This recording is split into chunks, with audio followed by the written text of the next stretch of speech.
Oke,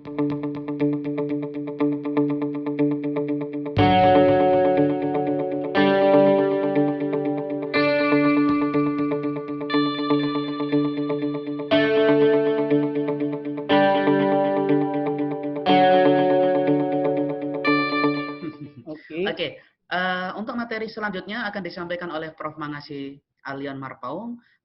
Untuk waktu 20 menit ke depan, kami serahkan kepada Prof. Mangasi. Monggo, Prof. Mangasi. Oke, sambil saya share, selamat siang adik-adik semua sekolah di Kabupaten Bogor ya. Ya, siang Bapak. Siang, Pak. Siang, Pak. Karena saya juga tinggal di Depok, jadi berbatasan kita dengan Bogor. Saya di Depok tinggalnya. Saya akan share dulu materi ini ya. Ya, ini materi yang akan kita bahas mengenai mikrohidro untuk pembangkit listrik. Tapi yang kita bicarakan di sini adalah yang daya rendah. Jadi seperti kita ketahui bahwa di negara kita Indonesia ini dengan penduduk yang sudah 200 sampai 300 juta, tentu butuh energi listrik. Energi listrik ini yang paling penting karena itu yang banyak kita pakai dalam kehidupan kita sehari-hari. Kalau tadi berbicara Bu Vina tentang e-commerce itu kalau nggak ada listrik juga ya nggak jalan gitu ya, karena listrik itu sangat penting. Nah, dari salah satu yang akan kita bahas di sini adalah mengenai bagaimana menghasilkan listrik dari air terjun, air yang bergerak ya gitu ya. Tidak harus terjun, tapi air bergerak. Nah, di sini mikrohidro. Nah, jadi mikrohidro untuk pembangkit listrik, cuma di sini bisa mulai dari daya rendah sampai yang tinggi. Seperti kita ketahui karena Anda tinggal di Jawa Barat, di daerah Jawa Barat itu ada pembangkit listrik tenaga air yang cukup besar. Anda tahu di mana itu? Siapa yang tahu kira-kira siswa di daerah Jawa Barat pembangkit listrik tenaga air yang cukup besar dayanya?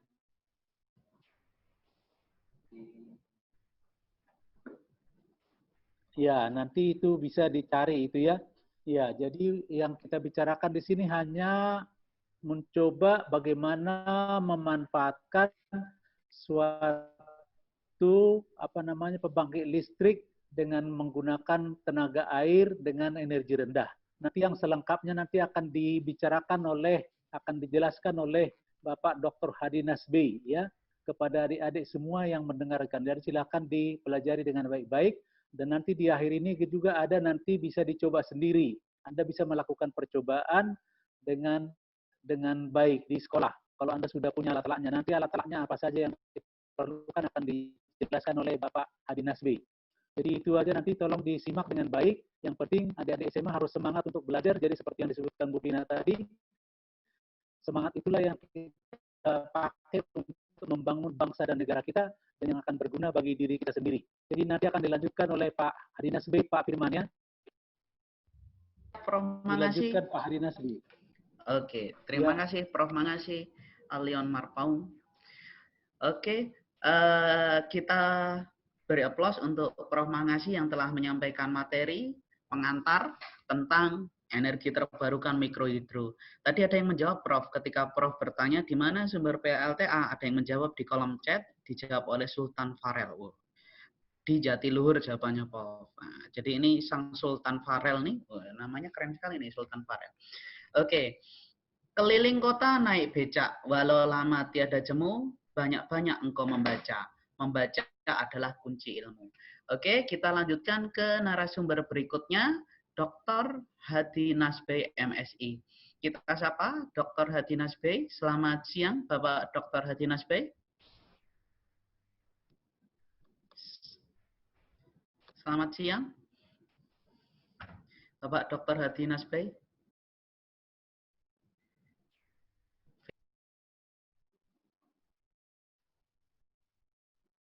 Oke, sambil menunggu Bapak Dr. Hadi Nasbi, adik-adikku semua, ada yang belum mengisi daftar hadir, silakan nanti diisi daftar hadirnya, nanti akan dibuatkan sertifikat. Jadi materi siang ini tadi sudah disampaikan oleh Bu Vina tentang bagaimana e-commerce. E-commerce itu bisnis yang lagi tren. Anda adalah generasi Z. Anda tahu ya, generasi Z. Nanti Anda bisa googling apa itu generasi Z. Generasi Z itu adalah generasi yang dilahirkan tahun 90-an. sampai tahun sekarang itu generasi Z. Jadi Anda adalah nanti 20-30 tahun lagi akan menjadi pemimpin negeri ini yang akan memberikan warna Indonesia ini mau dibawa kemana. Jadi nanti ke depan e-commerce, IT, dan digital skill, nah itu akan menjadi tumpuan untuk kemajuan di dalam perekonomian Indonesia. Terus materi yang kedua, Prof. Mangasi Alion Marpaung tadi menyampaikan tentang mikrohidro. Jadi mikrohidro itu pembangkit listrik tenaga air. Tenaga air itu kalau di dalam dunia PLTA ada namanya telris. Telris itu dari bendungan dibendung, nanti dikeluarkan air sedikit miring. Nanti kemiringan inilah yang akan menjadikan tekanan. Terus nanti tekanan itu yang akan dikasih turbin. Nah, untuk turbin ini dikaitkan ke generator. Nah, materi itu akan disampaikan oleh Dr. Hadi Nasbey. Oke, selamat siang Bapak Dr. Hadi Nasbey, bisa menyapa kami? Oke, sambil menunggu Bapak Dr. Hadi Nasbey, silakan kalau ada yang belum absen, bisa absen di kolom chat. Terus menanggapi sedikit terkait nih, ada yang bertanya dari Rizky Yusuf, dari SMA Negeri 1 Citorok.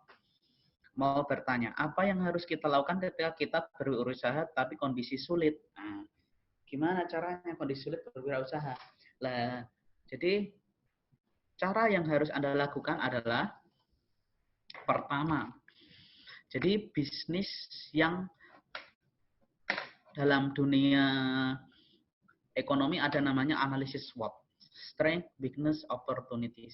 Jadi Anda SWOT kira-kira zaman pandemi kayak gini itu yang laku itu apa? Gitu kan? Lah, misalkan yang paling banyak laku itu adalah sembako, kebutuhan sehari-hari. Tapi sembako itu kan banyak, ada yang mudah busuk dan tidak mudah busuk.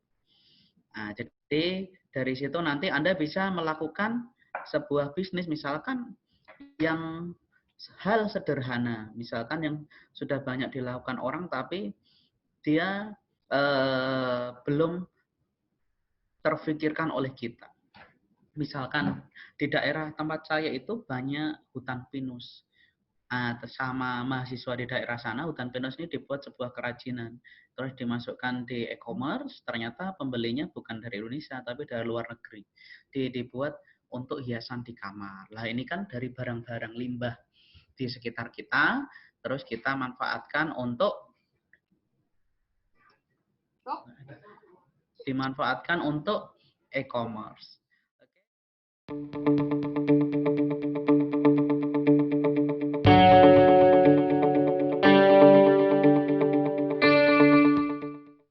Ya, terima kasih kepada Bapak Dr. Hadi Nasbey MSI. Silakan kepada adik-adik yang mau bertanya. Wah, ini menarik sekali tentang mini mikrohidro, MMH. Wih. Jadi kalau Bos Mardiko punya MMT, Dr. Hadi punya MMH, mini mikrohidro.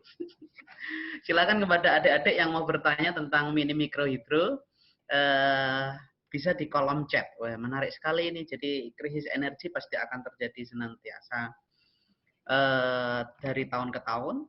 Maka dari itu diberikan EBT, energi baru terbarukan. Nah, tadi yang disampaikan oleh materi Bapak Dr. Hadi Nasbey menarik terkait energi baru terbarukan dari air, mini mikrohidro. Silakan kepada adik-adik yang ingin bertanya bisa menyampaikan kolom chat. Oke Pak, ini ada yang bertanya Pak, tapi pertanyaannya untuk satu dinamo, satu aliran listrik Pak, atau bisa dicabang canangkan. Woi, ini dari Nurul Pak, ada yang bertanya.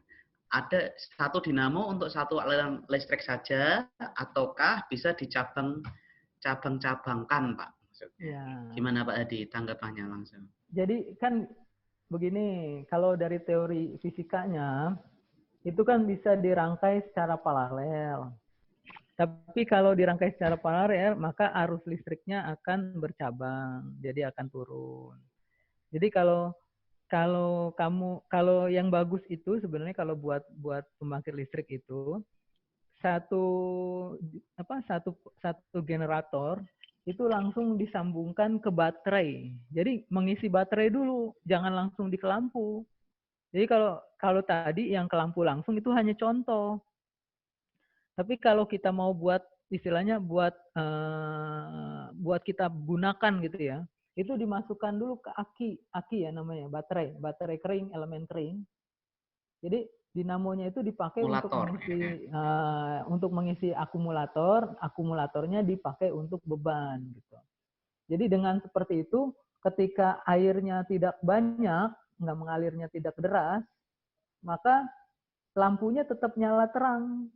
Tapi kalau langsung, ketika nanti generatornya tiba-tiba mampet gitu ya, misalkan saluran airnya ketutup gitu mampet, mati lampu gelap.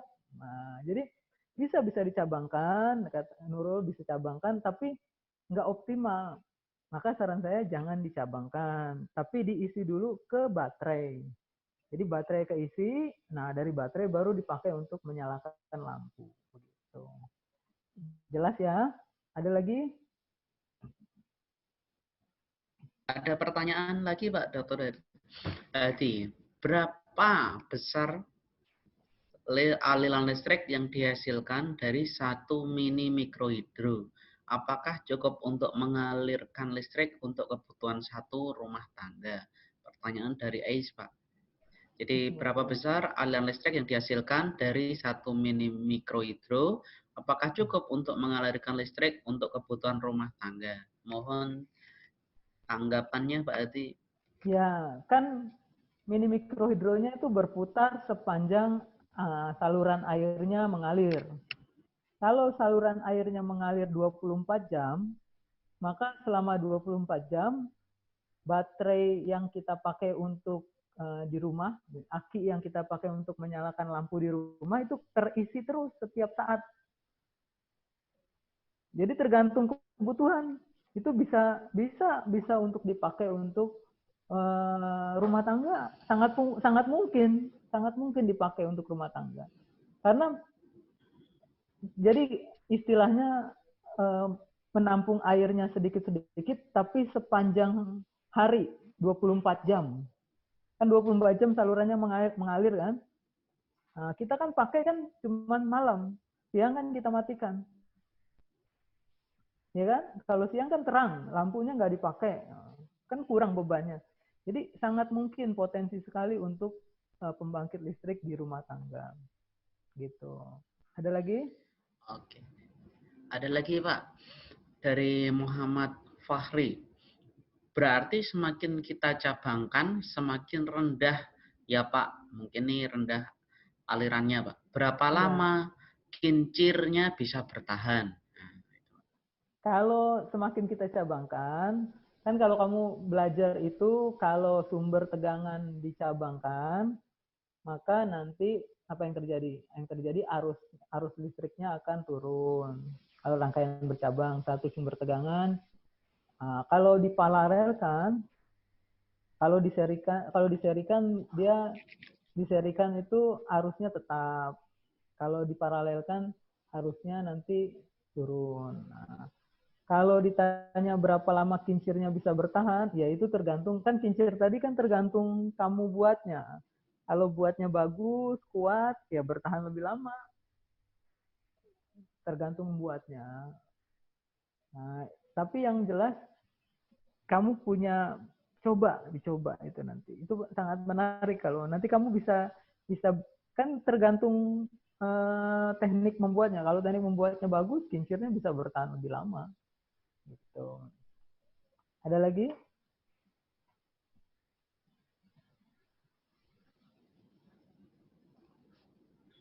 Oke. Ada yang ingin bertanya lagi? Masih ada waktu 3 menit. Silakan kepada adik-adik yang ingin bertanya kepada Bapak Dr. Hadi Nasbei terkait MMH, mini mikrohidro. Ada pertanyaan Pak, tapi pertanyaannya cukup unik ini. Kenapa? Dari Rohit. Pak, tolong diulangi, bless. Jadi ini. Iya, nanti adik-adik itu nanti semua bahan itu akan saya upload di namanya ini, pasti namanya E2M Smart. Jadi ada nanti panitia akan memberikan link P2AM fisikasmart.unj.id. Nah, di situ materi-materi yang tadi akan saya upload. Nah, adik-adik bisa download, bisa lihat lagi, bisa coba-coba gitu. Nanti kita ketemu lagi mungkin 2 minggu ke depan. Nah, adik-adik udah bisa cerita, bisa bikin laporan. Oh, saya udah pernah lihat Pak, coba gitu. Atau saya jalan-jalan ke pembangkit listrik yang dekat Katulampa gitu. Kayak kirim-kirim foto boleh. Jadi adik-adik paling tidak sudah punya semangat untuk membuat energi yang lebih ramah lingkungan. Gitu, ya. Ayo, masih ada lagi? Ayo silakan. Ada satu. Nah, ada yang nanya nih ya? Ya. Ada yang nanya. Siapa? Dedek nanya, Dek. Ya, kenapa, Dek? Halo? Ini ada yang tanya nih, apa efek samping dari penggunaan mini mikrohidro? Nah, ini pertanyaannya kayak dokter, kayaknya calon dokter ini. Oh, wes. Jadi apa efek samping dari penggunaan efek samping? Kalau kamu lihat tadi. Silakan kepada adik-adik yang ingin bertanya. Oh, Dede mau nanya. Ulang lagi. Oh, chatnya. Ini ada nih yang nanya nih, Pak. Efek samping penggunaan mini mikrohidro, efek sampingnya itu ya efek sampingnya bisa jadi terang lampunya, rumahnya bisa jadi terang.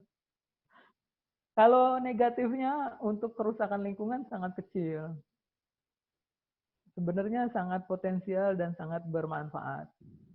Tetapi efek sampingnya bisa mungkin mengurangi pembangkit listrik tenaga batubara. Pertanyaannya. Ada lagi? Silakan.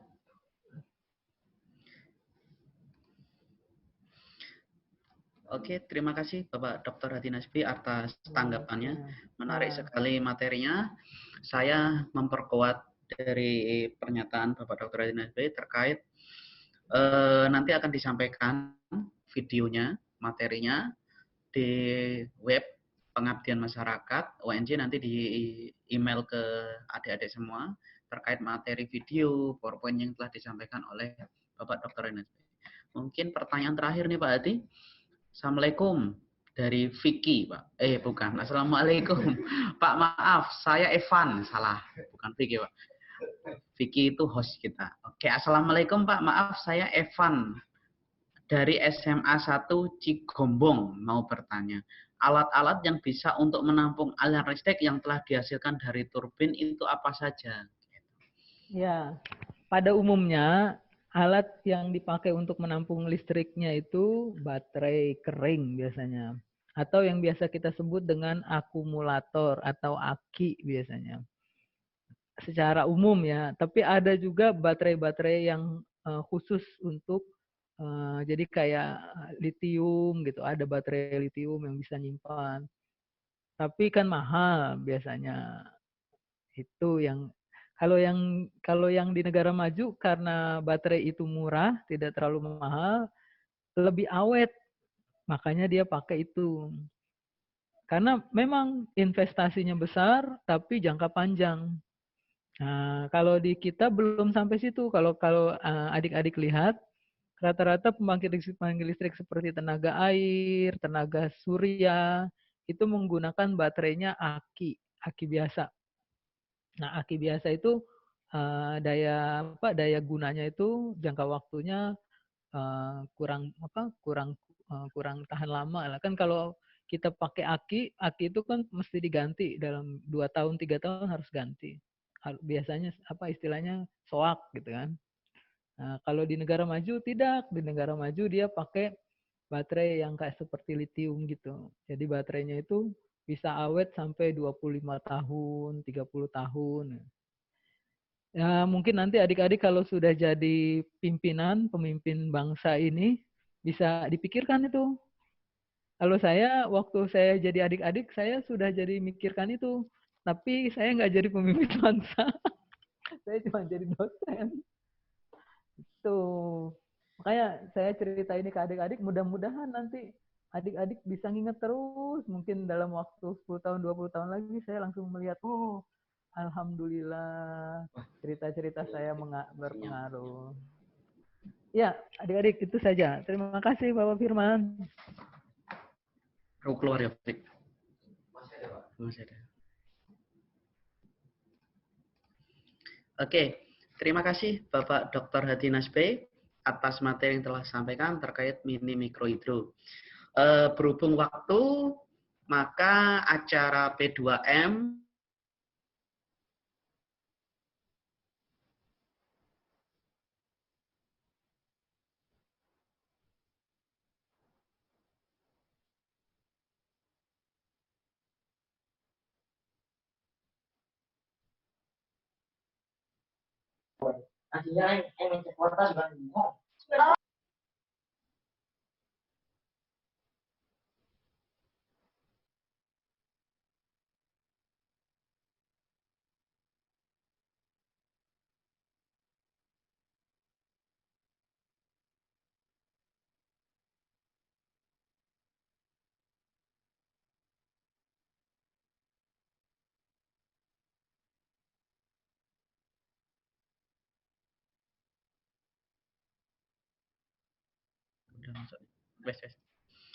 Oke, terima kasih kepada Bapak Dr. Hadi Nasbe yang telah menyampaikan mini mikrohidro.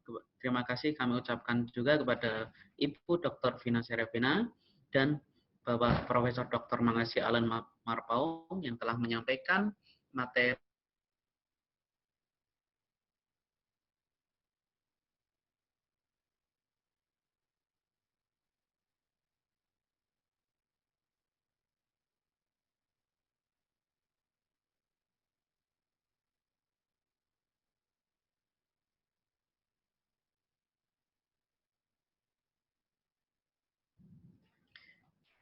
Oke, bagi adik-adik yang belum absen, silakan untuk absen karena acara pengabdian pada siang hari ini sudah menunjukkan senja, sehingga materi yang telah disampaikan semua dari ketiga narasumber, dari Ibu Dr. Vina Serevina, kami ucapkan terima kasih pada Bapak Profesor Dr. Mangasi.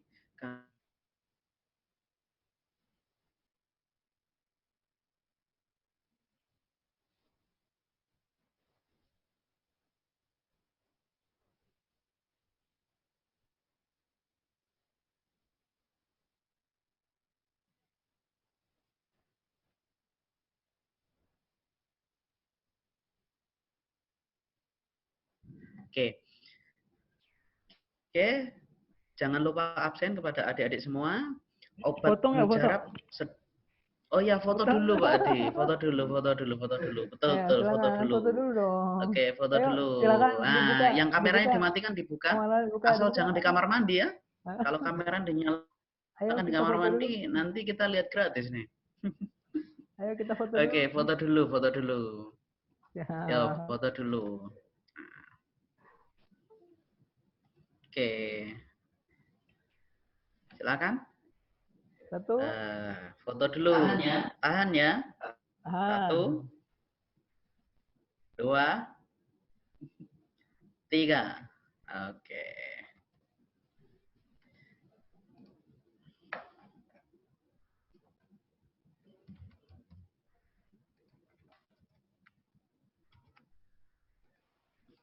Oke. Terima kasih kepada Bapak Ibu narasumber. Terima kasih kami ucapkan kepada para peserta. Jangan lupa mengisi absen. Waktu sudah menunjukkan hampir pukul 3. Maka dari itu pertanda acara pengabdian pada siang hari ini sudah menunjukkan waktunya untuk kita sudahi. Obat mujarab sedang diramu. Mengambil obat dengan tangga. Saat insan mencari ilmu, semakin dekat jalan ke surga. Tinggi badan, amat semampai. Petani pergi mengambil talas. Rajin belajar, pangkal pandai, semangat terus, jangan malas. Saya selaku moderator, Dr. Firman Caturwibowo, mengucapkan terima kasih kepada seluruh peserta, adik-adikku semua, dan khususnya narasumber, Ibu Dr. Serevina, Profesor Dr. Mangasi, dan Dr. Hadi Nasbe yang telah menyampaikan materi. Sukses untuk kita semua dan tepuk tangan untuk kita semua. Saya akhiri. Billahi taufik wal hidayah. Wassalamualaikum warahmatullahi wabarakatuh. Wah.